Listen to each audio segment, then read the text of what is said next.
اگر پیسے نہیں کسی کے پاس تو کہتے کام کرن ہاں 5 بھرا جو نے ویلے کے پھرتے نے جی انہوں کو آ جان اور میں کھولے کہڑا بینک لوٹ لیا نے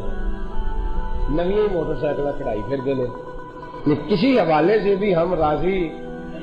تنقید ہی کرنی ہے ٹٹولنا کسی ہے سامنے والے کو حالانکہ ہیرا سامنے والے کے پاس نہیں ہوتا کس کے پاس ہوتا ہے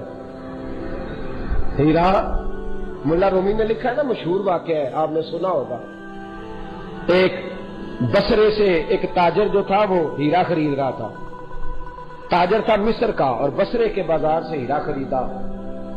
ایک چور دیکھ رہا تھا وہ بھی ساتھ ہو گیا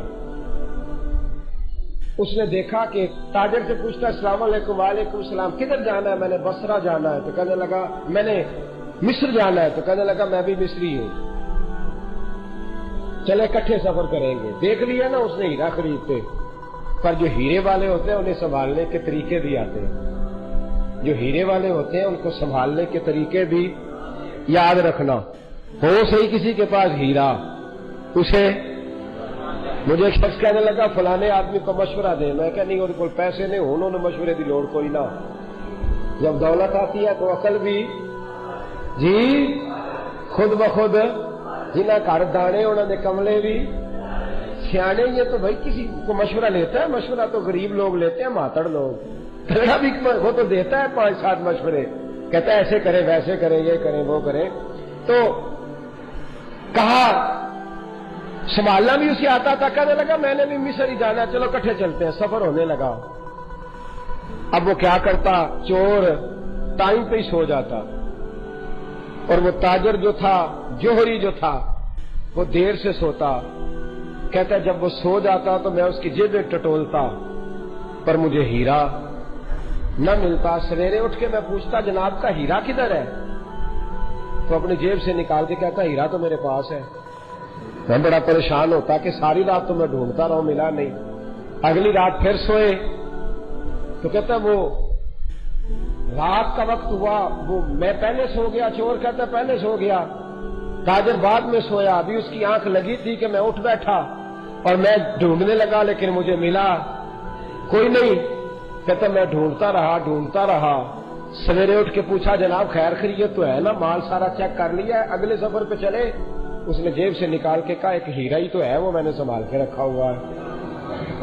کہتا ہے 41 راتیں کتنی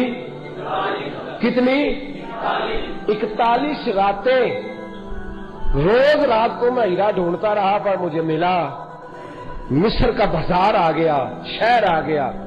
میں تھک گیا میں نے کہا یار میرا تو مصر میں تعلق ہی کوئی نہیں تو نے تو مجھے مروا دیا اتنا سفر کرا کے میں تو وہیں بصرے کا چور ہوں تو میں تو اس ہیرے کے چکر میں تیرے ساتھ تھا میں نہیں چوری کرتا بتا تو دے رکھتا کہاں ہے ساری رات میں تیری جیبیں ٹٹولتا ہوں ملتا نہیں سویرے تو نکال دیتا ہے تو وہ جوہری کہنے لگا تاجر کہنے لگا جب سونے لگتا ہوں تو رات کو تیری جیب میں ڈال دیتا ہوں تو بڑا بیوقوف ہے تو 41 دن مجھے ہی ٹٹولتا رہا ایک دن بھی اپنا آپ ٹٹولتا تو ہیرا تجھے مل ہی جاتا تو نے 41 دن مجھے ٹٹولا کاش ایک دن تو اپنا آپ ٹٹولتا غور کرتا تو تجھے چوری کی ضرورت نہ پڑتی سوتے سوتے ہی بھاگ جاتا تو ہیرا تو اپنے پاس ہے قد افلح من تزکا تو اپنے نفس کو پاک کر لے تجھے اللہ مل جائے گا تجھے رسول اللہ صلی اللہ علیہ وسلم کا قرب نصیب ہو جائے دین کی لذت نصیب تو ہیرا کس کے پاس ہے جی تو تنقید سامنے والے پہ کرنی چاہیے یا اپنے آپ پہ ہمارے حضرت صاحب فرمایا کرتے ہیں تقریر سامنے والے سے نہ کرو اپنے نفس سے کرو اپنے آپ سے بات کرو اپنے آپ کو سمجھاؤ میرے دوست شب قدر کی رات توبہ کرنے آئے ہو معافی مانگنے آئے ہو پہلے غلطی تو ڈھونڈ لو اور ہم روتے پتہ کس بات میں ہیں پیسے کوئی نہیں بچی کا رشتہ کوئی نہیں بیٹا بات کوئی نہیں مان رہا شب قدر بھی آ کے اللہ سے دنیا ہی مانگتے رہتے ہیں حالانکہ یہ جو وقت ہے یہ دولت مانگنے کا نہیں یہ اولاد مانگنے کا دنیا داری مانگنے کا یہ وقت یہ تو خدا سے خدا مانگ لینے کا وقت ہے یہ تو اللہ سے اس کے رسول کا قرب مانگ لینے کا وقت ہے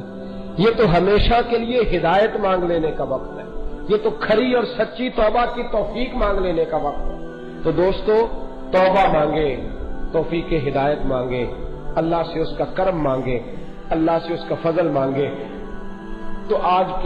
کا سبق ہمارے لیے یہ ہے کہ ہم نے اپنی غلطیاں ڈھونڈنی ہے،